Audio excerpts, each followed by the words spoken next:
Hi all, cubit അക്കാദമിയുടെ SSC RRB YouTube ചാനലിലേക്ക് ഏവർക്കും സ്വാഗതം. ഒരു SSC ആസ്പിരൻസിന് ഏതെല്ലാം എക്സാംസ് എഴുതാൻ കഴിയുമെന്നുള്ളത് നമുക്ക് ഈ ഒരു വീഡിയോയിലൂടെ നോക്കാം. SSC നടത്തി വരുന്ന എല്ലാവിധ നോൺ ടെക്നിക്കൽ എക്സാംസും ഒരു SSC ആസ്പിരൻസിന് എന്താണ് എഴുതാൻ കഴിയുമെന്നുള്ളതാണ് ഏറ്റവും വലിയ ഒരു കാര്യം. SSCയിൽ ഏറ്റവും വലിയ പോസ്റ്റുകൾ വരുന്ന ഒരേ ഒരു എക്സാമാണ് SSC CGL അഥവാ കമ്പൈൻഡ് ഗ്രാജുവേറ്റ് ലെവൽ എക്സാംസ്. അപ്പോൾ ഇതിൽ തന്നെ മറ്റുള്ള കുറേ പോസ്റ്റുകളുണ്ട് SSC CGL തന്നെ. Next CHSL combined higher secondary level, MTS selection post, stenographer, SI in Delhi police, constable, ഇങ്ങനെയുള്ള എല്ലാവിധ എക്സാമുകളും എന്താണ് SSC നടത്തുന്ന എല്ലാവിധ എക്സാമുകളും എഴുതാൻ കഴിയും. നെക്സ്റ്റ് ഈ CGL ലെവലുള്ള പോസ്റ്റുകൾ കുറേ ഉണ്ട്. അപ്പോൾ ഈ കുറേയുള്ള ഈ CGL ലെവലുള്ള പോസ്റ്റുകൾക്ക് വേണ്ടിയിട്ട് നമ്മൾ CGL എക്സാംസിന് വേണ്ടി നമ്മൾ തയ്യാറെടുത്ത് കഴിഞ്ഞാലുള്ള ഒരു ബെനിഫിറ്റ് എന്ന് പറഞ്ഞു കഴിഞ്ഞാൽ ഈ CHSL മറ്റുള്ള എല്ലാവിധ പോസ്റ്റുകളും നമുക്ക് എന്താണ് ഈസി ആയിട്ട് ക്രാക്ക് ചെയ്യാൻ കഴിയും എന്നുള്ളതാണ്. അപ്പോൾ ഈ CGL എക്സാമുകൾ ഗ്രാജുവേറ്റ് ലെവലുള്ള എക്സാമാണ്. അതുകൊണ്ട് തന്നെ ഗ്രാജുവേഷൻ ഉള്ളവർക്ക് അപ്ലൈ ചെയ്യാൻ കഴിയുന്നതും കൂടുതലായിട്ട് തയ്യാറെടുക്കാൻ കഴിയുന്ന ഒരു എക്സാമാണ് ഇത് CGL. നെക്സ്റ്റ് രണ്ടാമതായി വരുന്നത് CHSL കമ്പൈൻഡ് ഹയർ സെക്കൻഡറി ലെവലുള്ള എക്സാം. +2 യോഗ്യത ഉള്ളവർക്ക് അപ്ലൈ ചെയ്യാൻ കഴിയും, അതേപോലെ തയ്യാറെടുക്കാൻ കഴിയുന്ന ഒരു എക്സാം തന്നെയാണ്.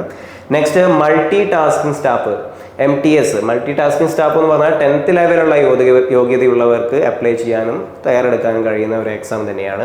നെക്സ്റ്റ് സെലക്ഷൻ പോസ്റ്റ് എക്സാമിനേഷനിൽ phase 12. അപ്പോൾ ഈ phase 12 നോട്ടിഫിക്കേഷൻ 2024 തന്നെ ഉടനെ ഉണ്ടായിരിക്കുന്നതായിരിക്കും. അപ്പോൾ ഈ സെലക്ഷൻ പോസ്റ്റ് phase 12 എക്സാം എന്തായാലും എല്ലാവരും നോക്കി വെക്കുക.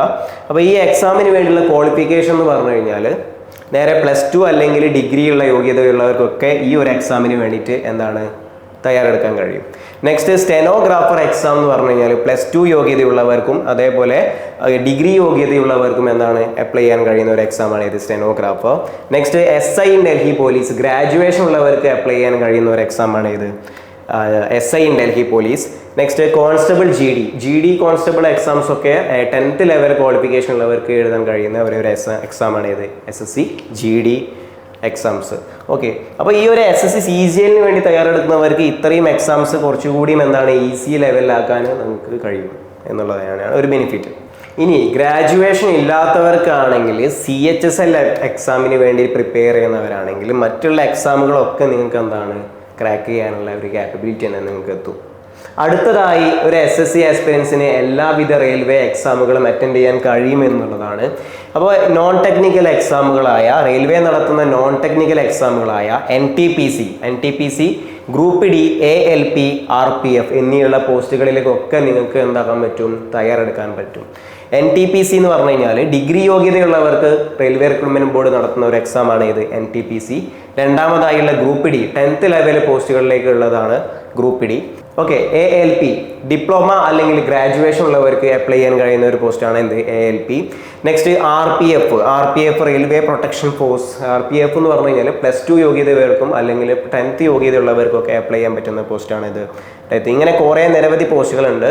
അപ്പോൾ ഈ റെയിൽവേ പോസ്റ്റുകളിലേക്കുള്ള എല്ലാവിധ പോസ്റ്റുകളും നിങ്ങൾക്ക് SSC ഒരു ആസ്പിരൻസിന് എന്താണ് ഈസി ആയിട്ട് ക്രാക്ക് ചെയ്യാൻ കഴിയും. ഓക്കെ, അപ്പോൾ ഈ റെയിൽവേ നടത്തി വരുന്ന എല്ലാ എക്സാമുകളും ഇനി മുതൽ എല്ലാ ഇയറും നടത്താനുള്ള ഒരു പ്ലാനാണ് നോട്ടിഫിക്കേഷനിലൊക്കെ വരുന്നത്. അപ്പോൾ ഇനി മുതൽ NTPC ഗ്രൂപ്പ് D ഒക്കെ എല്ലാ ഇയറും എന്തായിരിക്കും ഉണ്ടാവുന്നത് നമുക്ക് എന്തായാലും പ്രതീക്ഷിക്കാം. നെക്സ്റ്റ് നമുക്ക് ഈ ഇന്റലിജൻസ് ബ്യൂറോയിലുള്ള എല്ലാ എക്സാമുകളും എന്താണ് ഈ SSC ആസ്പിരൻസ് നമുക്ക് എഴുതാം. SSC CGLന് വേണ്ടി തയ്യാറെടുക്കുന്ന ആസ്പിരൻസിനൊക്കെ ഈ ACIO എക്സാംസ് ഒക്കെ എന്താണ് തയ്യാറെടുക്കാൻ കഴിയും. അതേപോലെ സെക്യൂരിറ്റി അസിസ്റ്റന്റുള്ള എക്സാംസും എന്താണ് തയ്യാറെടുക്കാൻ കഴിയും. അടുത്തൊരു കാര്യം, കേരള PSC ഡിഗ്രി ലെവൽ എക്സാംസോ എല്ലാം നമുക്ക് എന്താണ് ഈസി ആയിട്ട് ക്രാക്ക് ചെയ്യാൻ കഴിയുമെന്നുള്ളത് തന്നെയാണ്. കേരള എന്ന് പറഞ്ഞ ഒരു പോർഷൻ മാത്രമേ ഇതിൽ നിന്ന് പഠിക്കാനുണ്ടാവുള്ളൂ. ബാക്കി എല്ലാം നമുക്ക് എന്താണ് SSCയിൽ ആവശ്യമുള്ള കാര്യങ്ങളൊക്കെയാണ് ഈ PSCയിലെ ഡിഗ്രി ലെവൽ എക്സാംസിനും ആവശ്യമുള്ളത്. അപ്പോൾ ഈ ഒരു ബെനിഫിറ്റും കൂടിയും SSC ആസ്പിരൻസിന് ലഭിക്കും എന്നുള്ളത് തന്നെയാണ്. ഇപ്പോൾ ഒരു SSC CGL ആസ്പിരൻസിന് ഈ SSCയുടെ എല്ലാവിധ നോൺ ടെക്നിക്കൽ എക്സാമും അതേപോലെ റെയിൽവേ റിക്രൂട്ട്മെന്റ് ബോർഡ് നടത്തുന്ന എക്സാമുകളും പിന്നെ ഇന്റലിജൻസ് ബ്യൂറോ നടത്തുന്ന എക്സാമുകളും ഡിഗ്രി ലെവലുള്ള എക്സാംസ് പോലും നമുക്ക് എന്താണ് ഈസി ആയിട്ട് ക്രാക്ക് ചെയ്യാൻ കഴിയും എന്നുള്ളത് തന്നെയാണ്. CGL പ്രിപ്പയർ ചെയ്താൽ തന്നെ മറ്റുള്ള എക്സാംസ് കൂടി നമുക്ക് എന്താണ് ഈസി ആയിട്ട് തയ്യാറെടുക്കാം എന്നുള്ളത് തന്നെയാണ്.